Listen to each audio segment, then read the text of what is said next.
నమస్తే, welcome to special drive. నేను kit. రెండు తెలుగు రాష్ట్రాల్లో సంచలనం సృష్టించిన అఘోరి. ఈ అఘోరి గురించి మనం మాట్లాడుకుంటే అసలు ఈ అఘోరి కాన్సెప్ట్కి ఫౌండర్ అయిన హిండ్రామ్ బాబా గారు చెప్పిన ఒక బుక్ అయితే ఉంటుంది అనమాట. ఇది వివేక్ సర్లో ఉంటుంది. బట్ ఇక్కడ చూసుకుంటే ఈ బుక్ ప్రకారం మనం చూసుకుంటే అఘోరి కింద లెక్కలోకి రాదు ఆ బుక్ ప్రకారం చూసుకుంటే.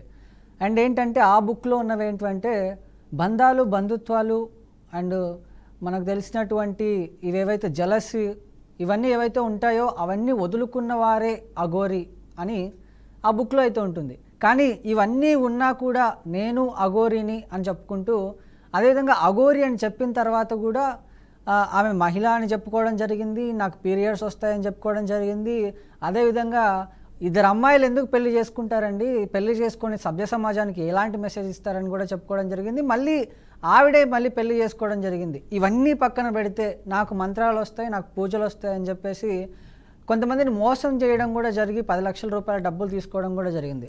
బట్ ఇక్కడ ఏంటంటే ఒక అబ్బాయిగా ఉన్నటువంటి వ్యక్తి అమ్మాయిగా మారిన తర్వాత అఘోరా నుంచి అఘోరిని అయింది. అఘోరిని అయిన తర్వాత మళ్ళీ పెళ్ళేంటి, అసలు అఘోరాలు పెళ్లి చేసుకుంటారా, అసలు ఆయన జెండర్ చేంజ్ చేసుకున్న తర్వాత ఒక అమ్మాయిల మీద ఫీలింగ్స్ వస్తాయా, ఈ విషయం గురించి మనతో మాట్లాడేందుకు trans community Telangana chairman Chandramukhi గారు ఉన్నారు. ఒకసారి వారితో కూడా మాట్లాడదాం. Hello madam. నమస్తే. అసలు మీరు వినే ఉంటారు, రెండు తెలుగు రాష్ట్రాల్లో ఈ మధ్యకాలంలో మనం చూసుకుంటే చాలా సంచలనంగా మారిన విషయం ఇది. అసలు ఒక ట్రాన్స్ కమ్యూనిటీ అంటే ఒక అబ్బాయి నుంచి అమ్మాయిగా మారినటువంటి వ్యక్తికి అమ్మాయిల మీద ఫీలింగ్స్ వస్తాయంటారా? అసలు ముందు నేను ఒక మాట చెప్పాలనుకుంటున్నాను, క్షమించాలి. ట్రాన్స్ మహిళగా మారే వాళ్ళకి ఎవరికైనా ఫస్ట్ నుంచి అమ్మాయిలాగే ఉండి అమ్మాయిలాగా బ్రతకాలని, అమ్మాయిలాగా అయ్యేవాళ్ళు మాత్రమే ట్రాన్స్ మహిళలు హిజరాలుగా గుర్తిస్తాం మనం వాళ్ళని. మరి ఇక్కడ ఈ అఘోర గారు చూసుకుంటే 2 సంవత్సరాల ముందు మీసాలు, గడ్డాలు, జీన్స్ ప్యాంట్లు, టీషర్ట్ల మీద తిరిగారు. అది నాకు ఈ మధ్య నేను చూశాను. అండ్ తను ఫస్ట్ వచ్చినప్పుడు నేను మహిళని అని చెప్పారు. అండ్ తర్వాత నేను ట్రాన్స్ మహిళని అని చెప్పడం జరిగింది. తను మహిళో, ట్రాన్స్ మహిళో లేకపోతే పురుషుడు అనేటువంటి క్వశ్చన్ మార్క్ తనకే ఉంది.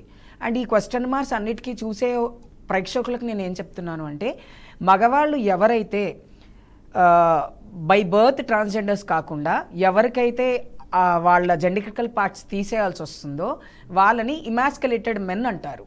ఇమాస్కులేటెడ్ మెన్ అంటే, ఇమాస్కులేషన్ అంటే ఏంటంటే ఆ పార్ట్స్ వల్ల తన బాడీలో ఏదో ప్రాబ్లం క్రియేట్ అవుతుంది కాబట్టి వాళ్ళకి సర్జరీ చేసి తీసేస్తారు. అలా తీయించుకున్నటువంటి వ్యక్తి ఏమో అని నేను అనుకుంటున్నాను ఒక రకంగా. అండ్ ఇంకొక రకంగా ఏంటంటే, మనం ఒక 100, 200, 300 సంవత్సరాల క్రితం వెళ్తే రాజులు కొంతమంది వాళ్ళ రాణి దగ్గర ఉండడం కోసము మంచి మగవాళ్ళని, బలశాలులని, వాళ్ళకు ఉన్నటువంటి మెయిల్ పార్ట్ని కట్ చేసి అక్కడ నించోబెడతారు. వాళ్ళని ఒక రకంగా ఇమాస్కులినేటెడ్ మెన్స్ అని చెప్తారు. ఈయన ఇమాస్కులినేటెడ్ మ్యాన్ అయ్యి ఉంటాడు ఫస్ట్ నాకు తెలిసి. అయిన తర్వాత ఏం చేయాలో అర్థం కాక బెస్ట్ ఆగ్యుమెంటేషన్ చేయించుకొని ఉంటాడు. ముందుగా చెప్పాలంటే పిచ్చి మనిషి, పిచ్చివాడు, పిచ్చోడి చేతిలో రాయిని చూసి ఇంతమంది జనాలు మాట్లాడుకుంటున్నారు కాబట్టి తను ఏం చేస్తున్నాడో తనకు తెలీదు. పీరియడ్స్ గురించి మాట్లాడడం జరిగింది. నేను ఒక ట్రాన్స్ మహిళని అని లిప్స్టిక్లు పెట్టుకోవడం స్టార్ట్ చేశాడు. ట్రాన్స్ మహిళ అయి ఉంటే ట్రాన్స్ మహిళలు కానీ, ట్రాన్స్ విమెన్స్ కానీ, మీ భాషలో ట్రాన్స్ జెండర్స్కి ఒక సపరేట్ పద్ధతి కానీ, మా కమ్యూనిటీలోకి వచ్చిన వాళ్ళు ఎవరు, మా కమ్యూనిటీలో ఉన్న వాళ్ళు ఎవరు అనేది మాకంటూ కొన్ని సిస్టమ్స్ ఉంటాయి. ఆ సిస్టమ్స్లో ఎక్కడ కూడా ఈ అఘోరి బాబా గారు లేరు. ఇప్పుడు ఆయన అఘోరి బాబా అనాలా లేకపోతే అఘోరి మాత అనాలా అనేది ఆయనే స్పష్టంగా చెప్పుకోలేకపోతున్నాడు. కాబట్టి ఆయన ముందైతే నేను ఒకటి చెప్తున్నాను, తను ట్రాన్స్ మనిషి మాత్రం కాదు. నేను మళ్ళీ చెప్తున్నానండి, చీరలు కట్టుకున్న వాళ్ళందరూ హిజ్రాలు కాదు, ట్రాన్స్ మహిళలు కాదు. సర్జరీ చేయించుకున్న ప్రతి ఒక్కరు కూడా హిజ్రాలు కాదు. కొంతమంది మగపిల్లలకి డాక్టర్లే సర్జరీ చేస్తారు, ఎందుకంటే వాళ్ళ అంగం దగ్గర వాళ్ళకి ప్రాబ్లం ఉంది, ఆ ప్రాబ్లం వల్ల వాళ్ళు చచ్చిపోతారు కాబట్టి వాళ్ళకి ఇమాస్కులేషన్ చేస్తారు. అలాంటి వాళ్ళని అందరినీ తీసుకొచ్చి ట్రాన్స్జెండర్స్ అంటే ఎలా? ఇప్పుడు ట్రాన్స్ అంటే అఘోరిని మీరు ట్రాన్స్జెండర్ కింద లెక్కారంట? అస్సలు లెక్కేయండి. నేను లెక్కేయకపోవడానికి కారణం ఏంటంటే, ట్రాన్స్జెండర్స్ అంటే గురువులు, శిష్య పరంపర, మాకంటూ కొన్ని రీతులు ఉంటాయి, మాకంటూ కొన్ని సిస్టమ్స్, డూసు డోంట్స్ ఉంటాయి. మీరు బాగా గమనించండి, అఘోరీల్లో కాకుండా ఎంతోమంది సన్యాసం తీసుకున్నటువంటి వాళ్ళు హిజ్రాలు లేరా మా కమ్యూనిటీలో? నార్త్ సైడ్ చాలామంది ఉన్నారు. వాళ్ళు ఏమన్నా సన్యాసం తీసుకొని ఉన్నారు తప్ప వాళ్ళేం అఘోరీలుగా లేరు.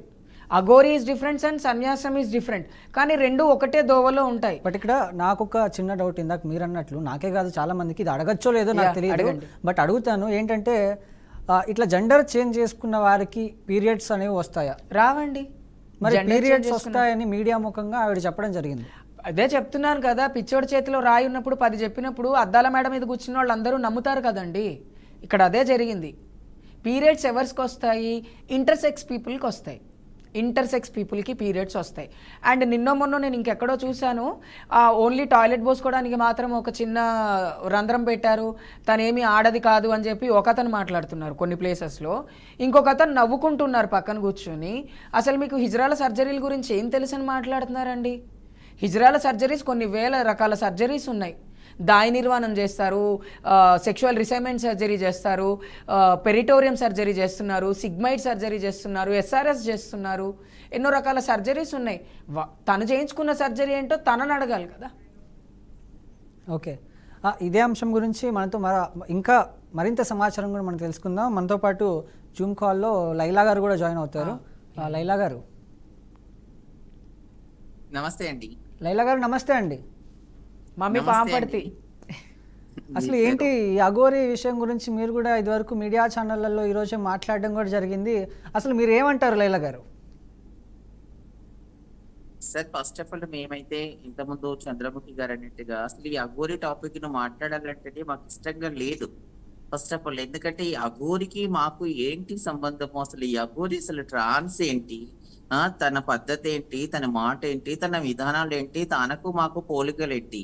మన మీడియాలు, సోషల్ మీడియా కావచ్చు, మెయిన్ మీడియా కావచ్చు, తన ఇంటర్వ్యూలల్లా తనని తన అంగము లేకపోవడం వలన తనని ట్రాన్స్ అని పబ్లిసిటీ చేసాము, లేదా మనం మాట్లాడే క్రమంలో ట్రాన్స్ అనే పదాన్ని వాడడం వలన తనను మాలాగా చూడడము, మమ్మల్ని మా ట్రాన్స్జెండర్ అఘోరి అఘోరి అని చెప్పడము. అఘోరి అనగానే అసలు ఈ అఘోరికి ఆడతనం ఎక్కడిదండి? ఇప్పుడు మనం చూస్తున్న స్టోరీస్ చూస్తే మా ట్రాన్స్ కమ్యూనిటీలో ట్రాన్స్ మహిళగా మారిన వాళ్ళం ఎవరిమైనా సరే మా మనసు, మా శరీరము, మా ఆలోచన ప్రతిదీ ఒక అమ్మాయి లాగా ఉంటుంది. ఈ అఘోరి లాగా అసలు ఎలాంటి సంబంధాలు మాకు ఉండవు. అందుకే ట్రాన్స్ మహిళ కానే కాదు అఘోరి. ఈ అఘోరి గురించి మాకు పోల్చి చెప్పడం అనేది ఫస్ట్ తగ్గించాలనేది నా ఫస్ట్ రిక్వెస్ట్. ఇంకోటి, ఈ అఘోరి మొదటి నుంచి దాని మాటలు అబద్ధాలే. చంద్రముఖి గారు అంటే అది పిచ్చి అనడం, మా పిచ్చోడు కాదు, ఒక సైకో అని మాట్లాడడం కరెక్ట్ అవుతుందేమో. తనకు ఒక సైకో లాగానే బిహేవ్ చేస్తున్నాడు. మొదట్లో చూసుకుంటే నేను అమ్మాయిని అని చెప్పుకున్నాడు. నాకు పీరియడ్స్ వస్తాయి, పీరియడ్ వచ్చిన టైంలో ఎక్కడో ఉంటాను, శ్మశాన వాటికలో ఎక్కడో మూలకుంటాము, ఎట్లా జీవనం చేస్తామని చెప్పాడు. అసలు నేను భోజనమే చెయ్యను, నేను తినడం అనేది ఎప్పుడో ఒకసారి వీక్లీ వన్స్ ఎక్కడో శ్మశాన వాటికలకు పోయి ఎక్కడో చిన్న పీస్ దొరికితే అవి తీసుకొని అంటే డెడ్ బాడీకి సంబంధించిన పీస్ తింటాను అని, ఎక్కడో శ్మశానంలో పంటానని ఏదేదో స్టోరీలు చెప్పాడు. ఏదన్నా ఒకటి నిజం ఉందా? తన ఛానల్లో తన ఇన్స్టాగ్రామ్ లో తనే నేను చపాతీలు చేస్తున్నాను, ఆలుగడ్డ కూర చేస్తున్నాను అని కూడా పెట్టాడు. అన్ని పెట్టేస్తున్నాడు. తినేది మన దున్నపోతులాగా మెక్కేది మనం ఇన్స్టాలలో చూస్తున్నాము, మీడియాలలో చూస్తున్నాము. వాడు ప్రతిదీ కూడా తను హైలైట్ చేసుకునే ప్రయత్నమే చేశాడు. దానికి తోడుగా మన మీడియా కూడా తన పదే ఇంటర్వ్యూస్ చేయడము, హైలైట్ చేయడము, పబ్లిసిటీ అవ్వడము. అది ఏమంటే చినికి పెద్ద వాన అయినట్టుగా వాడి ఈ సొసైటీలో తిరుగుతూ గుళ్ళ దగ్గరికి వెళ్ళాడు, రాష్ట్రాల అంటే స్టేట్ గవర్నమెంట్ తిట్టాడు, పోలీస్ డిపార్ట్మెంట్ తిట్టాడు, జనరల్ పాపులేషన్ తిట్టాడు, రకరకాల బూతులు తీరుతున్నా సరే ఏ గుడికాడి పోయి తన ఇష్టం వచ్చినట్టుగా ప్రవర్తించినా ఏదో అఘోరి మాత అన్న కోణంలో ఆలోచించి ఎవరు ఏం చేయలేదు. కానీ ప్రస్తుతం వాడు చేస్తున్నదని చూస్తే సొసైటీ కాదు, ప్రతి ఒక్కరిని కూడా వ్యతిరేకిస్తున్నాం. అసలు అఘోరి అనడం కాదు, అఘోరి మాత అన్నది మన ఒక సైకో లాగా చూడాలి. వాడు ఎక్కడ కూడా అఘోరి తత్వంతో లేడు. అఘోరి మన మాటలల్లో కాదు, మన చేతలల్లో కాదు, మన ఏ విధానంలో కూడా అఘోరి తత్వము లేదు, అసలు ఆడతనము లేదు. వాడు ట్రాన్స్ అసలే కాదండి. ఈ సొసైటీ గానీ చట్టాలు గానీ వెంటనే వాడిని శిక్షించాలి. కాకపోతే లైలా గారు, ఇక్కడ అందరికీ ఉన్నటువంటి మెయిన్ ఒక అనుమానం ఏంటంటే అఘోరి వెనకాల కూడా, అంటే అఘోరి ట్రాన్స్ కమ్యూనిటీ కూడా ఆయనకు సపోర్ట్ చేస్తుందని కూడా చాలామంది ప్రజలు అంటున్నారు. అఘోరి వెనకాల కూడా, అంటే ఇక్కడ సౌత్ ఇండియాకి సంబంధించినటువంటి ట్రాన్స్ కమ్యూనిటీ కాకపోయినా కూడా నార్త్ ఇండియాకి సంబంధించినటువంటి ట్రాన్స్ కమ్యూనిటీ ఆయనకు సపోర్ట్ చేస్తుంది అనే ఒక ఆరోపణ కూడా ఉంది. దీని గురించి మీరేమంటారు? వచ్చే అబద్ధం అండి అది. మా ట్రాన్స్ కమ్యూనిటీ ఎవరు కూడా ఇలాంటి వ్యక్తికి అసలు సపోర్ట్ చెయ్యరు గాక చేయరు. స్టార్టింగ్ లో అఘోరి గురించి మన తెలుగు రాష్ట్రాల్లో డిస్కస్ చేస్తున్నప్పుడు నేను తన గురించి సపోర్టింగ్ వాయిస్ చేశాను, కొన్ని ఛానళ్లలో నేను మాట్లాడాను. ఎందుకు అంటే జెండర్ బేస్డ్ డిస్కషన్ జరుగుతున్నప్పుడు ఈ ట్రాన్స్జెండర్లు అఘోరి ఎందుకు కాకూడదు, ట్రాన్స్జెండర్ వ్యక్తి అయినంత మాత్రాన అఘోరిగా ఉండకూడదా, వేరు వేరు ఫీల్డ్లలో ఉండకూడదా, మన బ్రతకడానికి రైట్స్ లేవా అన్న కోణంలో మేము మాట్లాడాం. కానీ అప్పుడు అఘోరి జెండర్ గురించి చర్చ జరుగుతున్నప్పుడు, జెండర్ గురించి రకరకాల ప్రశ్నలు వేస్తున్నప్పుడు అది కరెక్ట్ కాదు అని మేము మాట్లాడినాం. కానీ అఘోరిని ఇప్పుడు చేస్తున్న విధానానికి, అఘోరి తెలుగు రాష్ట్రాలలో ప్రవర్తిస్తున్న విధానానికి తెలుగు రాష్ట్రాల్లో ఉన్న ట్రాన్స్ కాదు, ఏ రాష్ట్రంలో ఉన్న ట్రాన్స్ కూడా, ఏ హిజ్రా కమ్యూనిటీ కూడా తనకి సపోర్ట్ చేయదండి. ఎక్కడ కూడా తనకు ఏ హిజ్రా కమ్యూనిటీతో కూడా సత్సంబంధాలు లేవు. ఇది మేము ధైర్యంగా చెప్పగలుగుతాం. ఎందుకంటే మా కల్చర్ కున్న గొప్పతనం అలాంటిది. మా కల్చర్ లో తప్పుని ఎట్లాగైతే ఖండిస్తామో, బతకడానికి ఎన్ని కండిషన్లు వెతుకున్నామో, ఈ సొసైటీలో మేము కూడా సమానంగా వెళ్ళాలి అంటే ఖచ్చితంగా మేము కొన్ని కట్టుబాట్లతోనే ఇప్పుడిప్పుడు దగ్గర అవుతున్నాం సొసైటీకి. ఇలాంటి వ్యక్తులకు మేము ఎక్కడ కూడా సపోర్ట్ చెయ్యరు. మా కల్చర్ లో అదే లేనే లేదు. అసలు మా కల్చర్ లో అదొక భాగం కాదు. ఎవరు కూడా సపోర్ట్ చేయరండి. అందరూ కూడా సొసైటీలో అందరూ అర్థం చేసుకోవాల్సింది అదే చెప్తున్నాము. అందరూ కూడా తన ఏదో ట్రాన్స్జెండర్ వ్యక్తి, ట్రాన్స్ మహిళ అని వాళ్ళని సింపతిగా చూస్తున్నారో లేకపోతే ఇంకే కోణంలో చూస్తున్నారు. కానీ అఘోరి వాడు శ్రీనివాస్ అనే వ్యక్తి, అఘోరిగా చెప్పబడే శ్రీనివాస్ అనే వ్యక్తి అసలు ట్రాన్స్జెండర్ వ్యక్తినే కాదు. సొసైటీ ఇది ఫస్ట్ అర్థం చేసుకోండి, చట్టం కూడా అర్థం చేసుకోండి. మీడియా ఫ్రెండ్స్ అందరికి కూడా రిక్వెస్ట్ చేస్తున్నాము, వాడు ఆ ట్రాన్స్జెండర్ వ్యక్తి కానే కాదు. మొదటి నుంచి కొంతమంది మొత్తుకుంటూనే ఉన్నారు మా శివశక్తి కమ్యూనిటీ నుంచి కానీ ట్రాన్స్ కమ్యూనిటీ నుంచి కూడా కొన్ని అంశాలు. సంధ్య గారు, మీరు అన్నట్టు శివశక్తి విషయాల గురించి మనం మాట్లాడుకుంటే జోగిని సంధ్య గారు కూడా ఈరోజు కంప్లైంట్ ఇవ్వడం జరిగింది, ఒక కేసు ఫైల్ చేయడం జరిగింది. అసలు ఏంటి దాని గురించి ఏమైనా మీకు తెలుసా? సారీ అండి, మీ వాయిస్ నాకు క్లియర్ లేదు. అంటే జోగిని సంధ్య గారు, ఇందాక మీరు శివశక్తి అన్నట్లు జోగిని సంధ్య గారు కూడా ఈ అఘోరి మీద ఒక కేసు పెట్టడం జరిగింది. ఆ కేసు గురించి ఏమైనా మీకు తెలుసా అండి? తెలుసండి. ఆ శివశక్తి కమ్యూనిటీ నుంచి, వాళ్ళు జోగిని కమ్యూనిటీ నుంచి మొదటి నుంచి కూడా తను ఈ సనాతన ధర్మం అని, ఏదో హిందూ మతం అని, లేదా మతాల మధ్యన గొడవలు పెట్టిస్తున్నదని వాళ్ళు మొదటి నుంచి ఖండిస్తూనే వస్తున్నారు. ఎందుకంటే శివశక్తి కమ్యూనిటీకి మన తెలంగాణలో ఒక మంచి పేరు ఉందండి. అసలు సనాతన ధర్మాన్ని కాపాడడంలో కానివ్వండి, మన హిందూ ధర్మాన్ని ముందుకు తీసుకెళ్లడంలో కానివ్వండి, శివశక్తి జోగినులు చాలా ముఖ్యమైన పాత్ర పోషిస్తారు. అది మనందరికీ తెలుసు.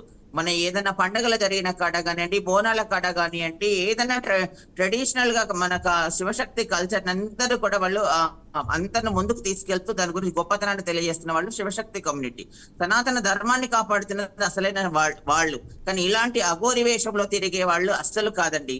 వాళ్ళు అందుకోసమే వీడు శివశక్తినా, వీడు ట్రాన్సా, వీడు అఘోరినా అనేది వాళ్ళకి కొంత క్లారిటీ ఉంది. వీడి మోసాల మీద వాళ్ళకు ఒక క్లారిటీ ఉన్నది. కాబట్టి ఆ కోణంలోనే వీడు ఈ శ్రీనివాస్ అనే అఘోరి, దొంగ అఘోరి వలన మాకు ఇబ్బంది కలుగుతుంది, మాకు చెడ్డ పేరు వస్తుంది, వీడి వలన మా కల్చర్ మీద ఎఫెక్ట్ పడుతుందన్న కోణంలో వాళ్ళు ఒకటిగా మాట్లాడుకొని వాళ్ళు కంప్లైంట్ చేశారు. చేయాలి కూడా. అది వాళ్లే కాదండి, మా ట్రాన్స్ కమ్యూనిటీ కూడా మేము ఖచ్చితంగా అలాంటి యాక్షనే తీసుకోవాలి. ఇప్పుడు ప్రతి చోట వాడు ఏది చేసినా మమ్మల్ని బదనాం చేస్తారు, మా పేరే బదనం అవుతుంది. కాబట్టి వాళ్ళు చేయడం కరెక్టే, అలా చేయాలి. వాడే కాదు, మానవ హక్కుల ఒక ట్రాన్స్జెండర్ వ్యక్తులు, ఒక శివశక్తులు, ఒక జోగినిలే కదండి, సామాన్య ప్రజలు కూడా వాడి మీద కంప్లైంట్ చేయాలి, యాక్షన్ తీసుకోవాలి. చట్టం కూడా ఖచ్చితంగా యాక్షన్ తీసుకోవాలి. ప్రభుత్వాలు కూడా దీన్ని పట్టించుకోవాలి. లేకపోతే ఈ పిచ్చోడు సమాజంలో ఇంకా ఏ దారి తీస్తాడో, ఎలా ఏ కోణంలో తీసుకెళ్తాడో అర్థం కాకుండా ఉంది. కాబట్టి ఇన్ని రోజులు ఏదో టేక్ ఇట్ ఈజీగా వదిలేశారు. వాడి పిచ్చోడు అనుకున్నారో ఇంకా వేరే అనుకున్నారో కానీ వదిలేశారు. కానీ ఇప్పుడు ఒక అమ్మాయి, వర్షిణి అనే ఒక అమ్మాయి, ఒక చదువుకున్న అమ్మాయి, ఒక కుటుంబానికి అమ్మాయికి దూరం చేసి అమ్మాయిని పెళ్లి చేసుకుని, అసలు వాడు ఫస్ట్ కూతురు అన్నాడు, నేను శిష్యురాలు అన్నాడు, తల్లి పిల్లలం అన్నాడు, ఇప్పుడు భార్య భర్తలం అంటున్నాడు. అసలు ఏ బంధానికన్నా వాడికి విలువ తెలుస్తుందా? అసలు వాడి వలన సొసైటీలో వాడి కన్నా పేరెంట్స్ కు ప్రయోజనం లేదు. వాడు ఏదో చెప్పుకొని తిరుగుతున్న అఘోరి వ్యవస్థలో వాడి వలన ప్రయోజనం లేదు. వాడు తిరుగుతున్న ఈ సొసైటీకి కూడా ప్రయోజనం లేదు. అంతటా వాడి వలన నష్టమే జరుగుతున్నప్పుడు వాడిని ఇంకా అలా వదిలేయడం కరెక్ట్ కాదండి. వెంటనే లీగల్ గా వాడి మీద యాక్షన్ తీసుకోవాల్సింది. ఓకే, అంటే మీరు అంటే ఇది చిన్న చిన్న గొడవలకు కానీ లేకపోతే మీ కమ్యూనిటీలో కూడా కొన్ని గొడవలు జరుగుతుంటాయి. మీరు పోలీస్ స్టేషన్కి వెళ్ళి కంప్లైంట్ ఇచ్చిన సందర్భాలు ఉన్నాయి, అవి కూడా మీడియాకి దొరికిన సందర్భాలు కూడా ఉన్నాయి. బట్ మీరు కంప్లైంట్ ఇచ్చిన తర్వాత, ఏదైతే ఈరోజు జోగిని సంధ్య గారు కంప్లైంట్ ఇచ్చిన తర్వాత పోలీసు వాళ్ళు ఎటువంటి యాక్షన్ తీసుకుంటారని మీరు భావిస్తున్నారు? అంటే నేనేమంటున్నాను అంటే, ఇప్పుడు ఈరోజు జోగిని డిపార్ట్మెంట్ వాళ్ళు, జోగిని వ్యవస్థ వాళ్ళు కంప్లైంట్ ఇచ్చారు. రేపు హిజ్రా వ్యవస్థలో మేము కూడా వెళ్ళి కొంతమందితో కలిసి కంప్లైంట్ ఇస్తాం. ఎందుకంటే తన వల్ల మా పైన చెడ్డ పేరు వస్తుంది కాబట్టి మేము కంప్లైంట్ ఇస్తాం. ఇక్కడ కంప్లైంట్ ఇవ్వడం కాదు, కంప్లైంట్ ఇచ్చిన తర్వాత చర్యలు తీసుకోగలగాలి. ఆ చర్యలు ఓన్లీ పోలీసుల చేతిలోనే లేదు, ప్రజల చేతిలోనే ఉంది. 2 తెలుగు రాష్ట్రాల్లో బైండ్ ఓవర్ చేయాలి, తన గురించి మాట్లాడుకోకుండా ఎవరు, తను ఈ మన స్టేట్స్కి రాకుండా బైండ్ ఓవర్ చేయగలగాలి. లేదంటే సీఎం రేవంత్ అన్న గారు స్పందించాలి. ఎక్కడో కర్రీస్ అమ్ముకుంటున్న కుమారి ఆంటీ గురించి మాట్లాడినటువంటి రేవంత్ అన్న అఘోరి అని చెప్పి ఒక ఫ్యామిలీలో ఒక అమ్మాయిని తీసుకొని వెళ్ళిపోయి ఫస్ట్ శిష్యురాలని చెప్పి, తర్వాత కూతురు అని చెప్పి, తర్వాత పెళ్ళామని చెప్పారు.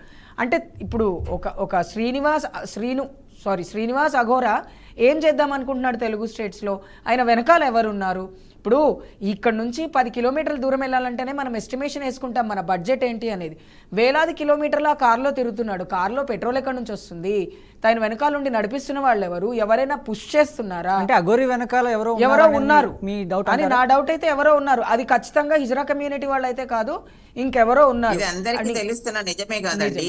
ఇప్పుడు తనకి ఎకనామికల్ గా తనకి ఏ నుంచి వస్తుంది, తనకి సపోర్ట్ ఏ నుంచి దొరుకుతుంది, ఎవరో వెనకాల ఉండకపోతే వాళ్ళు ఎవరు అనేది మనం చెప్పడానికైతే మా దగ్గర ఆధారాలు లేవు. కానీ ఎవరో ఒకరైతే తనకు సపోర్ట్ చేస్తున్నారు. ఎవరో ఒకరో ఇద్దరో వ్యవస్థనో మాకు తెలియదు. ఎవరన్నా ఖచ్చితంగా చేయకపోతే ఈ తన రవాణా ఖర్చులు కానీ పక్క రాష్ట్రాల వాళ్ళు, ఇప్పుడు మన తెలుగు రాష్ట్రాలు కాకుండా పక్క రాష్ట్రాల వాళ్ళు ఎంత చీప్ గా చూస్తారండి మన రాష్ట్రాలని. మన ఇప్పుడు తెలుగు తల్లితో సమానం మన తెలుగు రాష్ట్రాలు. అలాంటి మన తెలుగు రాష్ట్రాలని వేరే రాష్ట్రాల వాళ్ళు, ఆ తెలుగు రాష్ట్రాల వాళ్ళకి బుద్ధి లేదా, లేకపోతే ఆ తెలుగు రాష్ట్రాల్లో మనుషులే ఉన్నారా అని మాట్లాడుకోరా? ఒక అమ్మాయిని తీసుకొని వెళ్ళి పెళ్లి చేసుకొని మళ్ళీ పెళ్లి చేసుకున్న వీడియోలతో సహా వైరల్ చేస్తున్నారు. అసలు ఒక అమ్మాయిని అఘోరి పెళ్లి చేసుకోవటం ఏంటి? అది తంత్ర విద్య అవ్వచ్చు, మంత్ర విద్య అవ్వచ్చు, ఇంకే విద్యలో ఉండొచ్చు. ఎన్నో రకాల ఉపాసనలు చేసేటువంటి ఇక్కడ ఒక అమ్మాయినే కాదు, అంతకు ముందు ఇంకొక అమ్మాయితో పెళ్ళైంది. ఆ పెళ్ళైన అమ్మాయి కూడా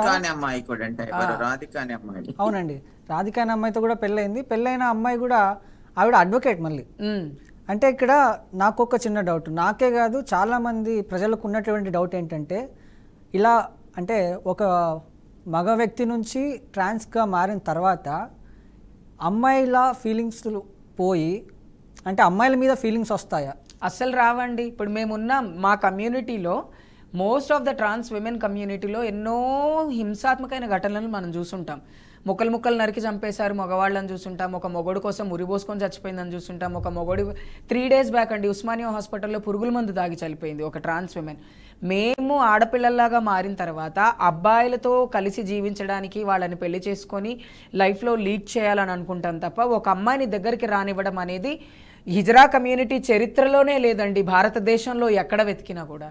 మరి తను ట్రాన్స్జెండర్ కాదు అని అందుకే మేము చెప్తున్నాం. తను ట్రాన్సే కాదు, రియల్గా ఒకవేళ ట్రాన్స్ విమెన్స్కి ఆడవాళ్ళ మీద ఫీలింగ్స్ వస్తాయంటే జీరో అండి, రావు. అంటే ఆపరేషన్ చేసుకున్న ప్రతి వాళ్ళు అంటారా?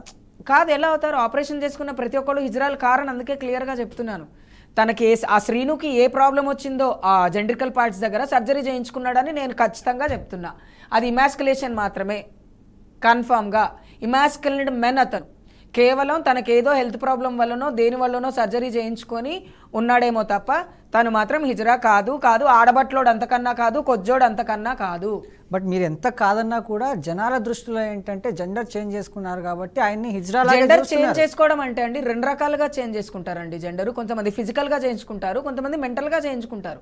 మేము పుట్టినప్పటి నుంచి మాకున్న ప్రాబ్లం వల్ల మేము సర్జరీ చేయించుకున్నాం అంతే తప్ప మేము సర్జరీ చేయించుకుంది అడుక్కోవడానికి కాదు, లేకపోతే మగవాళ్ళతో పడుకోవడానికి కాదు. సెల్ఫ్ సాటిస్ఫాక్షన్ కోసం మేము సర్జరీలు చేయించుకున్నాం. వాడు దేనికి సర్జరీ చేయించుకున్నాడండి? అతను దాన్ని ఎందుకు సర్జరీ చేయించుకున్నాడు? తనకు అక్కడ ఏదో ప్రాబ్లం వచ్చి ఉంటుంది. నేనైతే ఇది కన్ఫామ్గా చెప్తున్నా, ఇమాస్కులేషన్ చేయించుకున్నాడు తను. ఇప్పుడు మేము సర్జరీలు చేయించుకుంటామండి, మేము ఆడపిల్లల్లాగా సర్జరీలు చేయించుకుంటాం. ఇంతకుముందు మీకు ఎన్ని సర్జరీల పేర్లు చెప్పాను నేను? ఎన్నో రకాల సర్జరీస్ వచ్చినాయి. ఆ సర్జరీలు అన్నీ కాదని దాన్ని ఎక్కడ సర్జరీ చేయించుకున్నాడు? ఈ సర్జరీ లేక ముందుకు దాయి నిర్వాణం అని ఉండేది. సాక్షాత్తు దాయిమాత మురిగిమాత ఆవాహనం చేసుకొని ఒక హిజ్రా ఇంకొక హిజ్రా అంగాన్ని కత్తితో నరికేసేది, దాన్ని దాయి నిర్వాణం అంటారు. అలా కూడా కాదు కదా, ఏదో ఎక్కడో పోయి ఏ ఊర్లోనో సర్జరీ చేయించుకొని వచ్చి నేను హిజ్రాని అంటే ఎలా అవుతుంది? ఐఎమ్ సారీ టు సే, మీకు ఒకవేళ ఏదైనా ప్రాబ్లం వచ్చింది మీ జెనెటికల్ పార్ట్స్ తీసేస్తే మీరు హిజ్రా అయిపోతారా? కారు, you are a men only. మీ గడ్డం అలాగే ఉంది, మీ మీసం అలాగే ఉంది, మీ బాడీలో ఉన్న మొగతనం అలాగే ఉంది. జస్ట్ మీకు నేను మగాణ్ణి అని ప్రూవ్ చేసుకునే ఒక వస్తువు మాత్రమే మీ దగ్గర లేదు. అలా ఎలా తనని హిజ్రాగా పరిగణిస్తారు? జనాలందరికీ మేము చెప్పేది అదే, తను హిజ్రా కాదు, ట్రాన్స్జెండర్ కాదు, ఏది కాదు, తను పిచ్చోడు, తనకేదో ప్రాబ్లం వల్ల సర్జరీ చేయించుకున్నాడు. ఇప్పుడు నిజంగా భక్తితో మగతనాన్ని అర్పించుకున్న వాళ్ళు చాలామంది ఉన్నారు, లేరా భూమి మీద? ఎంతోమంది తపోవేత్తలు ఉన్నారు. వీడు తపోవేత్త కాదు, తాగుబోతు వెదవ. మొత్తంగా అఘోరికి ఏమైనా చెప్పాలనుకుంటున్నారా? అఘోరికి అసలు నేను అఘోరి అని కూడా అనదలుచుకోలేదండి. సీను, నీకు నచ్చినట్టు నువ్వు బతకాలనుకున్నప్పుడు నీ ఇంట్లో 4 గోడల మధ్యలో నీకు నచ్చినట్టు బతుకు, ఎవరు నిన్ను అడగరు. కానీ సభ్య సమాజంలోకి వచ్చినప్పుడు, సొసైటీలోకి వచ్చినప్పుడు ఈ పిచ్చి పిచ్చి పనులు చేస్తే పిచ్చోడి చేతిలో రాయి కాదు, అందరి చేతుల్లో ఉన్న రాళ్లతోటి నిన్ను కొట్టి చంపేస్తారు బయటకు వస్తే. అసలు నీ వల్ల ముందు హిజ్రా కమ్యూనిటీకి చెడ్డ పేరు వచ్చింది. నిన్ను అంగం గోయించుకోమని చెప్పిన గొప్పోళ్ళు ఎవరినైనా, నీ గురువులు ఎవరు? నీ గురువును కొట్టాలి ఫస్ట్, నిన్ను కాదు. నిన్ను చేరదీసి నిన్ను అఘోరగా చేసింది కదా, నీ గురువులకు పడాలి 4 దెబ్బలు. వాళ్ళు గురువులో, వాళ్ళు దొంగ బాబాలో. ఇవాళ రేపు బాబాలు అనేటోళ్ళు మంచోళ్ళు ఉన్నారు, అందులో చెడ్డోళ్ళు ఉన్నారు. మనుషుల్లో మగవాళ్ళల్లో మంచోళ్ళు ఉన్నారు, చెడ్డోళ్ళు ఉన్నారు. ఆడవాళ్ళల్లో మంచోళ్ళు ఉన్నారు, చెడ్డవాళ్ళు ఉన్నారు. హిజ్రా కమ్యూనిటీలో మంచి వాళ్ళు ఉన్నారు, చెడ్డ ఉన్నారు. మృగాలలో క్రూర మృగాలు ఉన్నాయి, సాధు మృగాలు ఉన్నాయి. అలాగే వీడు ఎక్కడ చచ్చుంటాడు. లైలా గారు, ఇక్కడ లైలా గారితో కూడా మాట్లాడదాం. లైలా గారు, మీరేమంటారు? ఇప్పుడు మేము ఫస్ట్ నుంచి అది మేము మీడియా ముందు అదే మొత్తుకుంటున్నామండి. వాడికి మాకు ఎలాంటి సంబంధము లేదు, వాడు ట్రాన్స్జెండర్ వ్యక్తి కాదు. ఫస్ట్ ఇది. సెకండ్ వచ్చేసి వాడు చేస్తున్నది ఖచ్చితంగా మేము ఖండిస్తున్నాము. మేము ఒక సొసైటీలో మనుషుల్లాగా మేము దానిని ఖండిస్తున్నాము. వాడిని వెంటనే వాడు చేసే అరాచకాలను అన్ని ఇన్లీగల్ యాక్టివిటీసే ఉన్నాయి కాబట్టి ఆధారాలు కూడా ఉన్నాయి. చాలా మంది కంప్లైంట్ కూడా చేశారు, వాటి మీద చాలా కేసులు కూడా బుక్ అయినాయి వేరు వేరు స్టేషన్లు. ఆంధ్రప్రదేశ్ లో కానివ్వండి, మనకి ఇక్కడ ఉన్న తెలంగాణలో కానివ్వండి, చాలా కేసులు కూడా బుక్ అయి ఉన్నాయి. కాబట్టి వాటినన్నిటిని బేస్ చేసుకొని వెంటనే వాడిని అరెస్ట్ చేయండి. వాడిని జైల్లో పెడితేనే సరైన జీవితం, వాడికి సరైన పనిష్మెంట్ అవుతుంది. Okay okay, thank you Laila గారు. ఓకే చంద్రముఖి గారు, థ్యాంక్ యూ అండి. అంటే నేనేం చెప్పబోతున్నాను అంటే, మీడియా ముఖంగా నేను ఒక యాంకర్గా చెప్పట్లేదు అమ్మ, వర్షిని నీకే చెప్తున్నా. నీకు అర్థమవుతుందో లేదో తెలియదు కానీ మీ పెళ్ళి అనేది చెల్లదమ్మా. శ్రీనివాస్ రేపు పొద్దున్న నిన్ను ఏం చేసినా, లేకపోతే నువ్వు శ్రీనివాస్ ఏం చేసుకున్నా కూడా ఇది లీగల్గా నువ్వు శ్రీనివాస్ వైఫ్ని అవ్వలేవు. కోర్టు కానీ లేకపోతే సమాజం కానీ నిన్ను, అంటే కోర్టు ఎలా చూస్తుంది అంటే నిన్ను వేరేలానే చూస్తుంది తప్ప నేను లీగల్గా నువ్వు శ్రీనివాస్కి వైఫ్ అవ్వలేవు. ఈ విషయం నువ్వు కూడా తెలుసుకుంటావని అనుకుంటున్నాను. సో ఇది స్పెషల్ డ్రైవ్. సో మళ్ళీ ఎపిసోడ్లో మళ్ళీ కలుసుకుందాం. అంతవరకు చూస్తూనే ఉండండి బీఆర్కే న్యూస్, తెలుగోడి సత్తా.